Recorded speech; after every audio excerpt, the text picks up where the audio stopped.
Welcome to the show. I'm Radiance Harris, founder and managing attorney of Radiance IP Law, and I help businesses protect, monetize, and grow profitable brands with trademarks. And today I have the fabulous Brit Morin with me, and we'll be talking about her journey to becoming self-made. Before we jump in though, I do want you to drop down the comments. If you're watching live, say hello. Let us know where you're watching from. If you watch the replay, be sure to leave the hashtag replay so we know that you watched this video later. So welcome, Brit, to the show. I'm so excited to have you.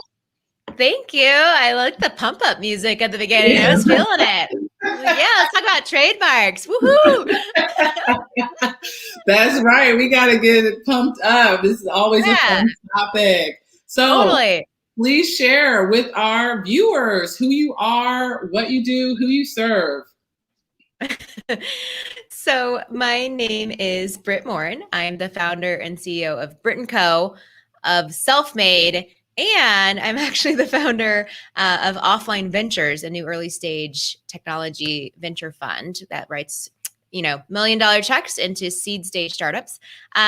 Brit Co was started 10 years ago with the mission to make every woman be creative and feel creative and to help them learn how to do anything. Selfmade was started as a result of Brit Co because women were creative, but then wanted to make money doing that. So it's a 10-week course to help them learn how to start a business. And Offline was started because I want to see more female founders at the table. And that means they need more funding to get to the table, to get their idea off the ground.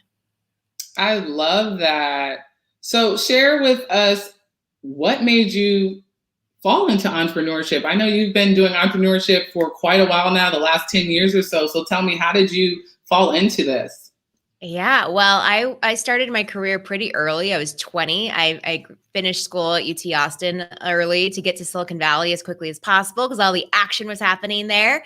Right. And I started at Apple, actually, like pre-iPhone, just iPods, not winning market share. Dell was the big competitor. And I went from Apple to Google, where I spent a few years working in the product teams, product marketing teams, with maps and search and YouTube. And I was given a lot of responsibility at a very young age. I remember at Google, when I was 25, I was given a $50 million budget to go and launch Google TV. And I was one of 10 people working on this product.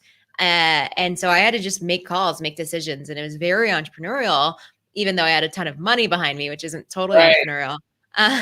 But at some point I felt like I was just like repeating, building products and doing launches. And like, I learned from the smartest people in the world in technology. And I had all these ideas in my head that I wanted to go out and solve for people in the world. And I always have, ever since I was a little girl. So I've always knew I've been destined to be an entrepreneur. And I sort of felt like at 25, even though I knew nothing, it was kind of the perfect time because I was so naive that if I'm totally messed up, I could just go back and get a different job. And exactly. And I would have learned, so it was all good. I can relate to that. I started my business when I was 30, so clearly not in my 20s. But what was interesting is that I was always entrepreneurial. I always got like that in my, my annual review. She's so entrepreneurial. But to be honest, I never thought I would be an entrepreneur. I just kind of fell into it. So I always love to hear about other people's journeys as to how they fell into entrepreneurship, because it seems a lot of people, it wasn't really part of the plan, Totally. And I think that when though, like there's an itch inside of you got to scratch because you're like, oh, there's this thing I can't stop thinking about. And like, what if it worked? I think especially for women, it's like, but what if it worked? Like, what if I solved that problem? What if people really wanted that product or service? And then what happens is we get in our own way because we're like, oh, but I'm not experienced enough. I'm 25. I've never done this before. I don't have any money. There's all these lists of reasons why we can't. And then we stop. And so part of my life's mission is to remove those roadblocks for women in particular and push them off the edge to go. Because once you do it, it's so exhilarating and you never want to go back. So as you think about your journey back when you started, and then I know you launched Selfmade to help make the entrepreneurship journey easier for women business owners. What is something that you wish you would have known back then that you know now? Oh my gosh. One is just like fail quickly. So, I think in the beginning we're so perfect. Everything needs to be perfect. And we are for sure that this idea is the right idea. Yeah. And so when you have like one shot at goal, it's a lot harder to make a goal than if you have 100 shots at goal. And the only way to get 100 shots at goal and still be like a single person is to rapidly iterate and just tweak this thing and change that thing, right, and use the data to oh, my customer actually doesn't want an app. They want a website. Okay, well, we'll shut down the app. Let's just focus on the website, and to really just move quickly. And that is going to be your superpower, because at the end of the day, especially if you're in a big industry, you're going to be competing with giants, right? Huge companies, public companies that right, want you to fail because they have the market share. But right, what they don't have is the ability to move quickly. They're huge organizations. They're slow. right. So a lot of red tape they have to get through. Mm-hmm. Exactly. Very cool. So let's switch gears a little bit and talk about your trademark journey. At what point in your business journey did you start the trademark process? When my lawyer told me to. I didn't know. This is why I'm so glad we're doing Selfmade for all these new entrepreneurs. Which, by the way, there's a new course starting next week. So if anyone's interested, try selfmade.com to sign up. But I didn't know what I was supposed to be doing, because I thought trademarks. I didn't even know the difference between a trademark and a patent and a copyright, all of that stuff. And but then I had a lawyer, obviously, who was like, okay, we should trademark the brand. We should also get these other trademarks. I was also surprised that you needed more than one trademark, or you didn't need to, but it was good sometimes, right, to have multiple trademarks, and right, and you could trademark different types of things beyond, the name. You could trademark the logo. And anyway, so yeah, it was definitely so interesting for me. And I probably did that within the first year, just to be sure I was protected. In my business, I took on venture capital dollars within the first 6 months. So your investors definitely want your business protected if they're going to be putting money into it.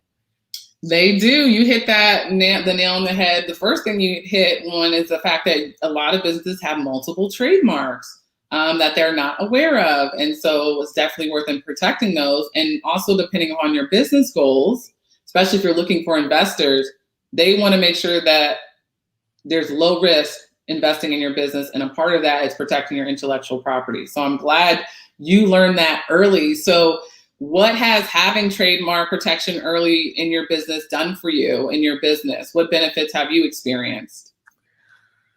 I think it's just peace of mind. I mean, Brit Co. and, these different brand names, even, Offline Ventures, my venture fund, is Brit Co. is pretty unique. So no one's really tried to compete with that.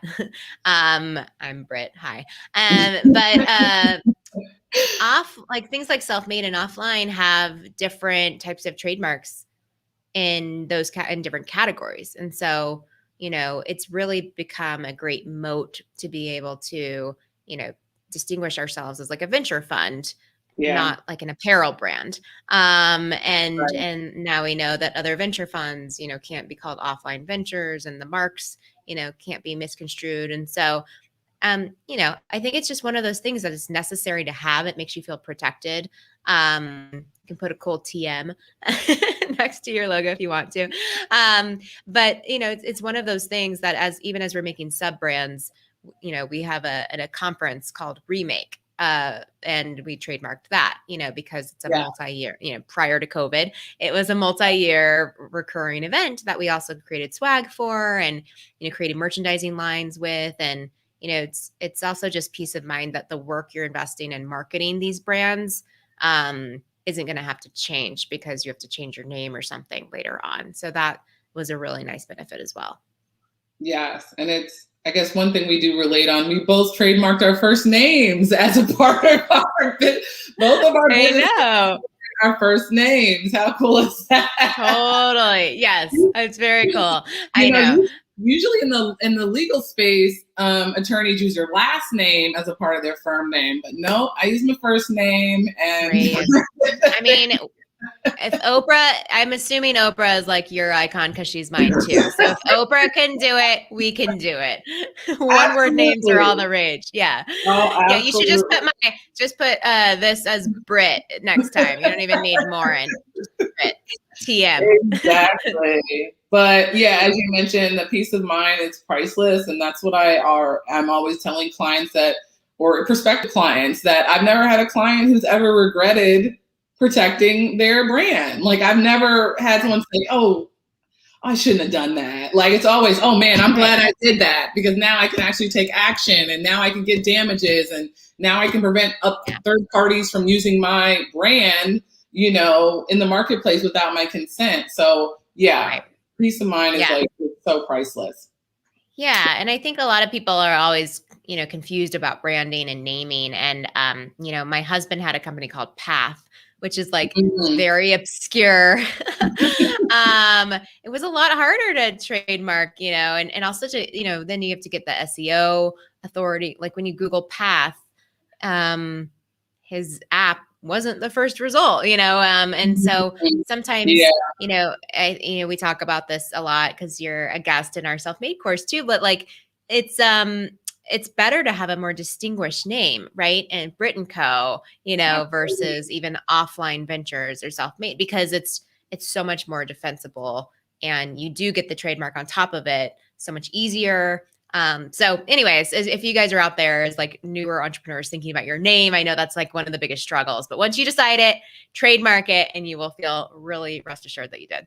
Yes. And make sure it's distinctive and unique and does not describe the products and services that you are offering. Yes. Good point. So, so for anyone who is interested in learning more about Selfmade, getting in contact with you, what's the best way to do that? Yeah, well, thank you. So tryselfmade.com is the website. We close enrollment for this summer on June 23rd, end of day. If you want a special promo code, you can use Brit20 at checkout for 20% off. And if you don't make it this summer, we have another one this fall. So just if you go to the website and sign up, you can get on the wait list to learn more about that. I'm at Brit. Like I told you, I'm just going with Brit everywhere on basically every social network. So find me on Instagram, hit me up in a DM. Selfmade and Brit Co are both there too. So join the party. Brit.co is the Brit Co website. And like I said, we have, 100,000 pieces of content, learn how to do anything, 130 courses you can take, creative courses, business courses, and everything in between. And you might even see some of our products in mass retail stores, because we love working with creative women and giving women creative tools to use to make their everyday a little bit more colorful. So you only do the cohorts twice a year, is that correct? 3 times a year, spring, summer, fall. Yeah. Okay. Okay, cool. Yeah. Yes, sign up for the summer cohort. Doors are closing soon, like within the next, 24 hours? Is that what you said? 36.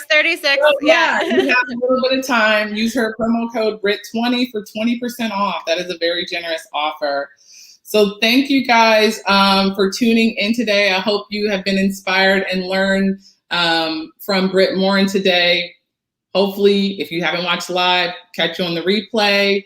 Until next time or next week, hope you have a wonderful week. And thanks for joining me, Brit. It was a blast. Thanks so much. I appreciate it. See you guys. Bye.